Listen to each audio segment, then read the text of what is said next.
guys, so today I wanted to talk about some of the books that I want to read in 2024, or at least that I would really like to get to in 2024.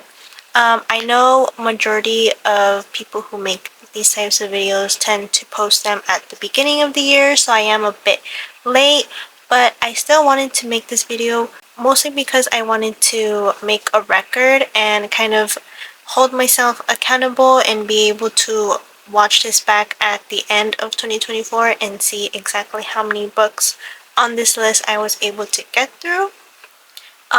Majority of the books on this list are going to be some of the physical books that I own, because I would really like to get through most of the books I currently own, because I have a lot of backlisted books that I have yet to get to, and I would just really like to read those before I buy any new ones and see which ones I actually like and if I actually want to keep the ones that I've bought. So I think I'm going to start off first with the classics that I want to read. I have 5 classics, I believe, that I would really like to get to in 2024. Some of these I have been wanting to read for a while now, and some of them are a bit new to me, or I just recently heard people talk about them, so I really wanted to give them a shot. And the first one that I want to read is Wuthering Heights by Emily Bronte.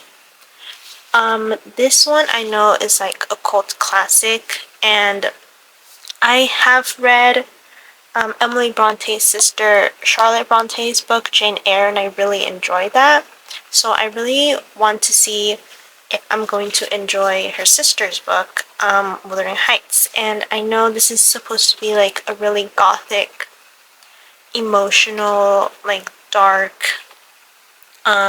story, and it's supposed to be really hard-hitting. So I'm really interested to see if I'm gonna like it, because I know a lot of people do. So, and then 2 other books that I want to read are by Jane Austen, and I've pretty much read all of Jane Austen's books. These are like the last 2 that I need to read that she's published. So the last 2 are Persuasion and Emma. And again, same thing with Wuthering Heights. I know a lot of people like these books a lot, especially Emma. I see a lot of people rave about Emma, and this is one of people's favorite Jane Austen novels, aside from like Pride and Prejudice, which is like the OG, the well-known, notorious Jane Austen novel. But I know so many people rave about this one as well. And I believe this one is supposed to be about Emma, who is trying to be like a matchmaker for her friends or for people in her life. And I think she ends up finding a romance of her own. I'm not exactly sure, but it's Jane Austen. Jane Austen's one of my favorite authors. I think she was really ahead of her time, and I love all of her work so far that I've read, so I'm excited to read more about her. So the next book I really want to read is Phantom of the Opera by Gaston Leroux.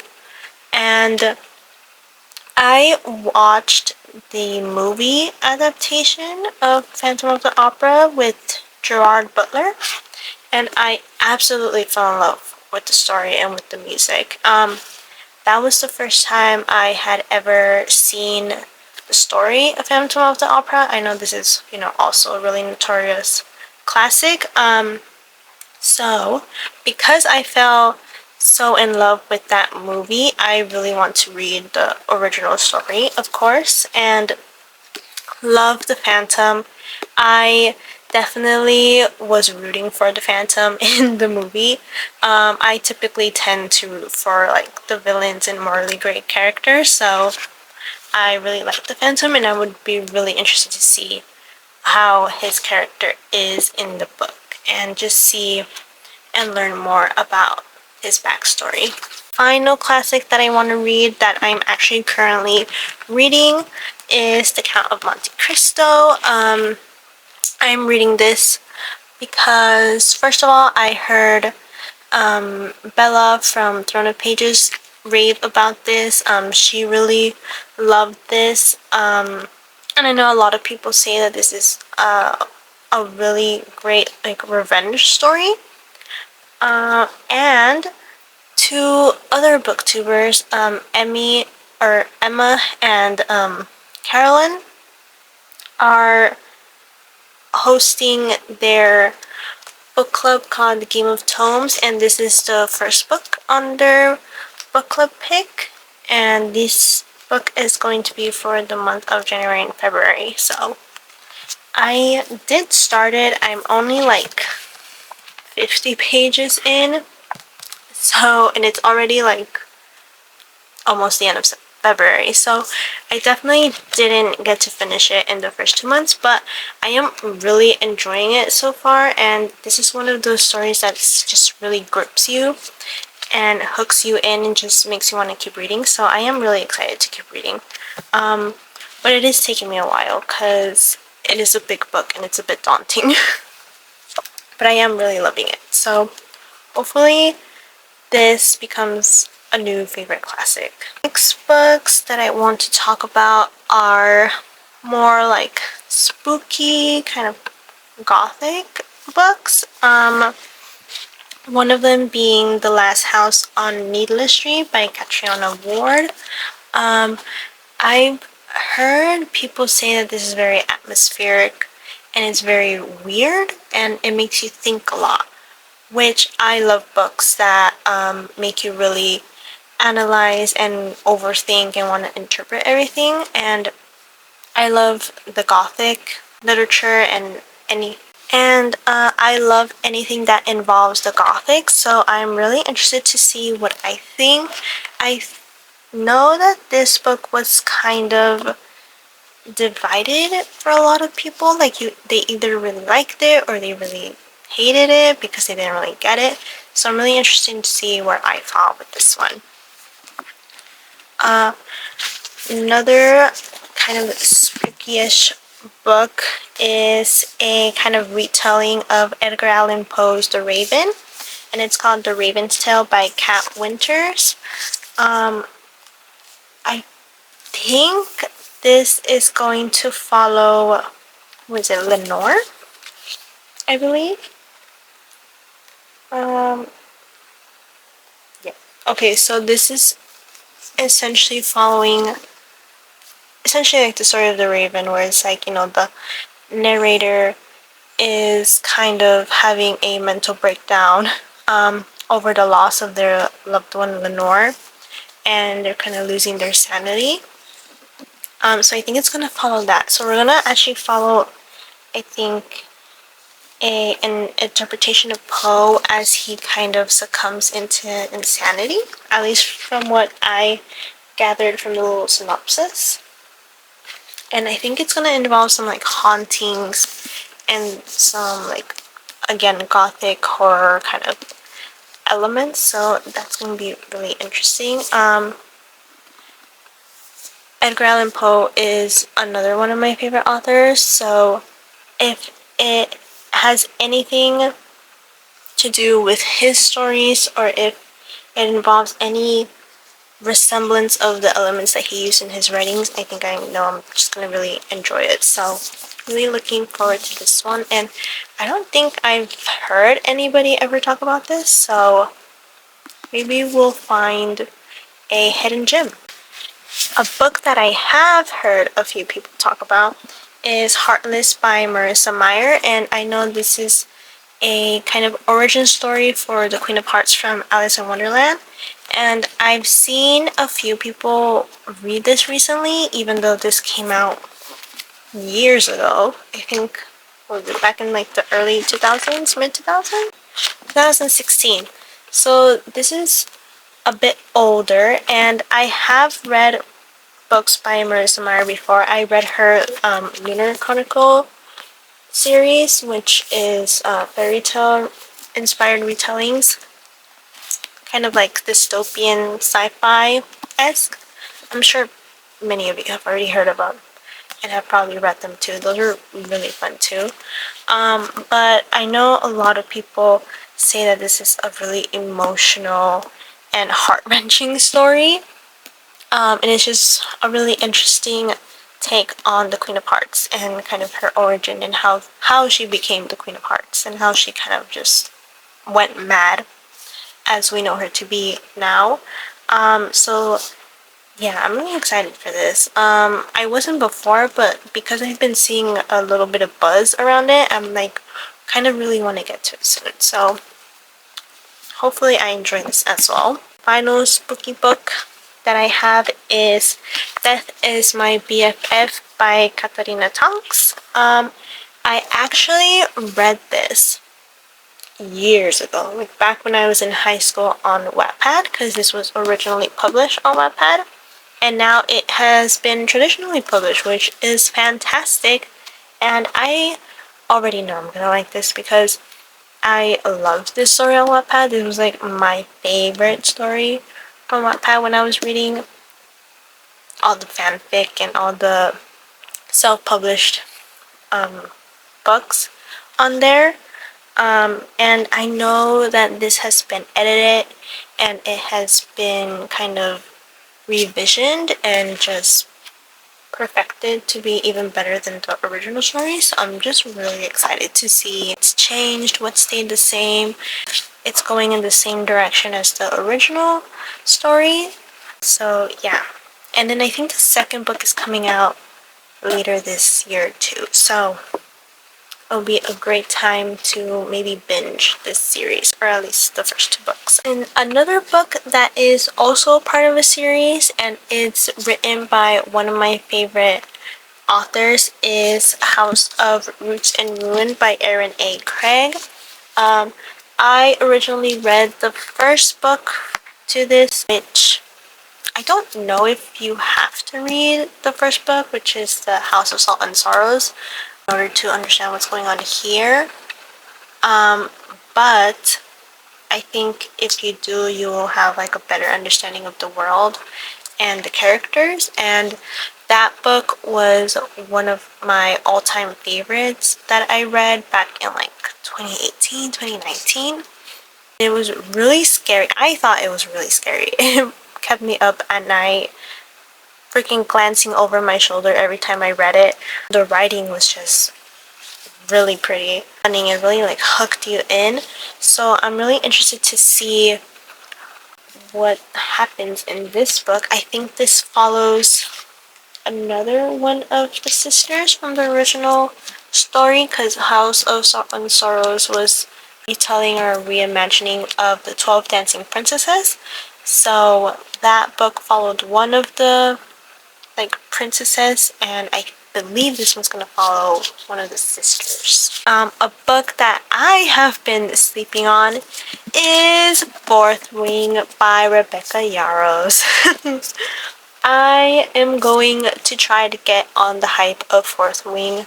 I don't know if I'm going to like it because I've heard a lot of mixed reviews. More specifically, heard some kind of, cons in terms of the writing. People say it's childish, or some people say that it's not really well written, well developed, but because so many people have read it, and because it is about dragons, which I love books about dragons, I'm willing to give it a shot.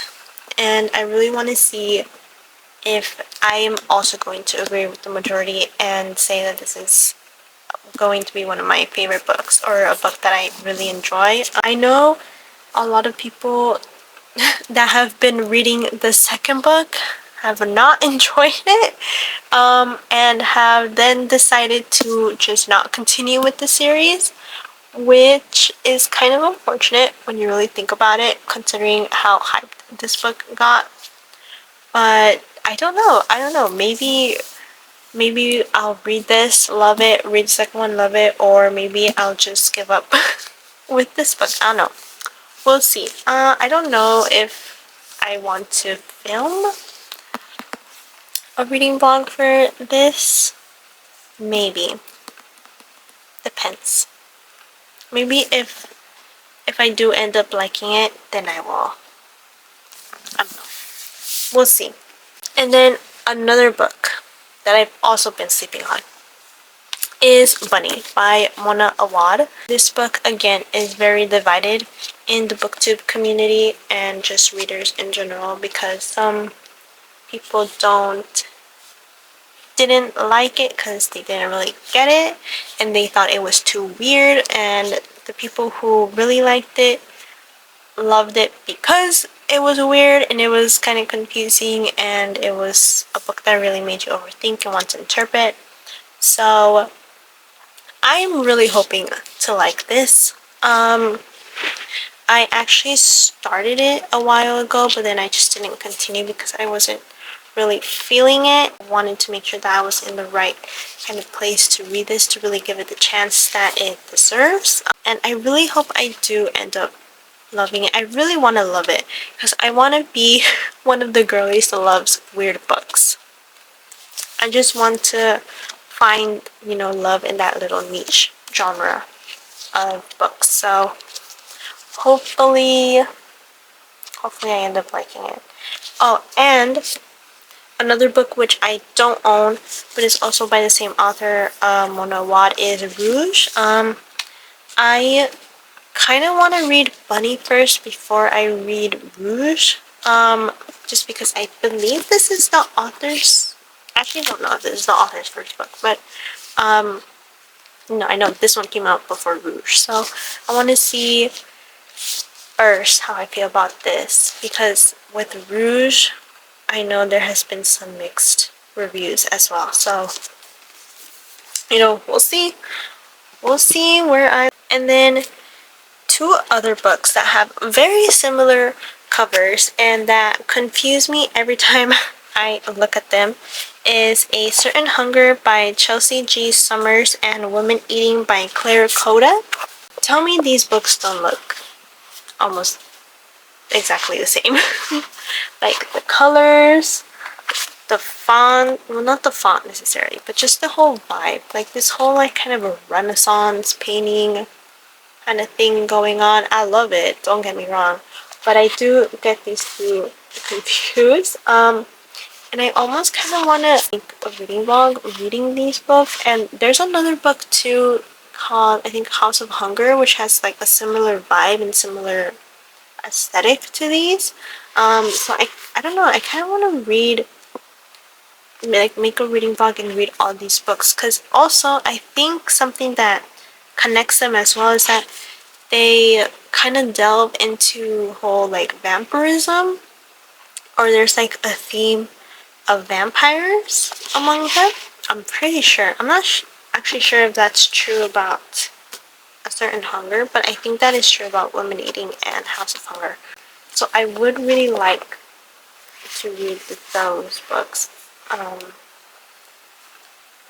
as well, and see if there's any common themes among them, because I know vampires are coming back to the kind of romance, you know, fantasy paranormal genre. There's been, starting with these, there's been so many more books coming out with vampires in them. I know also Ali Hazelwood, who's also recently well-loved, recently came out with Bride, which I think is like a vampire werewolf story, and a lot of people are loving that so far. It was just like recently released, so also really want to read that because apparently it's really good and it's a lot of people's like new favorite books. So just so many books we gotta get on the hype train for, you know. Another book that I want to read is Babel by R.F. Kuang. R.F. Kuang also has the Poppy War series, which is a series that I would really like to get into. I also have the book Yellowface as well, which I also really want to read.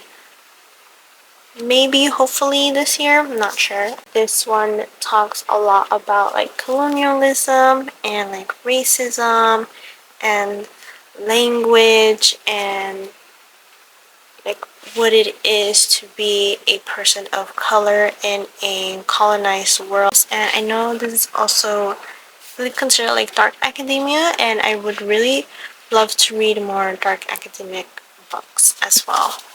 And another book that I want to read that also involves heavy topics and topics that are present in our everyday lives even more now than before is the Hunger Games Ballad of Songbirds and Snakes. The fact that we are having like a resurgence of the Hunger Games recently is one, very telling of the times that we are living in right now, but also great to have these conversations, and also because I think the Hunger Games was a lot of people's favorite series and a lot of people really loved the movies. I originally wasn't thinking of reading this because it follows President Snow, and it's like, do I really want to read about President Snow? I really want to give it a shot and read it, also because I just kind of miss the world and the writing. I love the series. I think that is one of the best series written and adapted into the movies. The movies are also just as great as the books, which, you know, is not always the case, unfortunately. I would really like to get back into this world just because it's such an interesting, you know, world. A few other books that I would like to get to in 2024 are some by Tinking Fisher. So I know they have Thornhedge, oh, The House with Good Bones, and oh, I think they had like a sequel to What Moves the Dead. I'm not really sure if I want to read that one because I read What Moves the Dead last year. I liked it, but it wasn't really a favorite. But I do really want to read Thornhedge and A House with Good Bones. I also had listed Mislaid in Parts Half Known by Seanan McGuire, which is the continuation in the Wayward Children series. I actually read that this month. Finished that earlier, and I really liked it. Not one of my favorites, but I am interested to see where the story is going to continue next, especially after some things we found out in the previous books. I'm really interested to continue on the series. And then another book that another series that I really want to continue, because I absolutely adore this series, is the manga Sign of Affection. I finished reading volume 6 this month, and I need volume 7 like right now. I know it's already published in English, but I need to read that like now. I currently have it on hold at the library, so I don't know if I'm going to be able to wait until it's my turn to read it, or if I'm just going to end up going to the store and buying it. Because I can't stop thinking about that series, especially because the anime came out last month in early January, and I've been seeing so many clips of it. I'm trying to wait until the season is, or yeah, the first season. I think there's gonna be like 12 episodes. I'm trying to wait until they're all out. I don't know if I can because I love that story so much. I highly recommend. I don't feel like a lot of people talk about it, and it is so freaking cute. It's so wholesome. It will have you giggling, laughing, kicking your feet. Just, oh, it's so good. And just the relationships in that series, the two main couples, Yuki and Itsumi, the chemistry that they have together, the conversations that they have together, even though there's like a really big language barrier between them, they're just great. And the fact that they are able to communicate so much better than people who can actually like talk to each other and listen to each other, because if you don't know, the main character Yuki is deaf. It's just so, I don't want to like say too much because I don't want to spoil it. I really want people to read it because it's so good. It's just so good. Or even if you don't want to read it, just go check out the anime, you know? It's so freaking cute. I promise you're going to really like it. If you really like wholesome, sweet, cute, romantic stories, like it's a great time. So I really want to continue that. And then I also really want to read Emily Wilde's Encyclopedia of Fairy Tales? Encyclopedia of Fairies, or something like that. I don't remember the title, but I know a lot of people have been really loving that one too, and I really want to read it as well. And I know the second book came out recently too, so I think that would be a great time to kind of binge it, because I really like to binge series. I would much rather wait until a series is like either halfway done or completely done before I read it. So hopefully I can get to it this year as well, and hopefully I enjoy that too. So those are pretty much majority of the books that I really want to get to this year. I know as we continue throughout the year, there's going to be more releases, and there's probably going to be a lot more books that I'm interested in reading. But as of right now, these are like the main ones that I really want to get to, and I really just want to dwindle down my physical TBR as much as I can, hopefully. So yeah. Hope you enjoyed the video. I'm hoping to have more bookish related videos coming soon. Hopefully I'll be doing some more reading vlogs and just kind of trying to get back into reading, trying to get it out of my reading slump, and hopefully these videos help me, motivate me. I'm looking forward to finding some new favorite books, because it's been a while since I've been able to find a new favorite read. So we'll see. Thanks for watching, and I'll see you in the next one. Bye!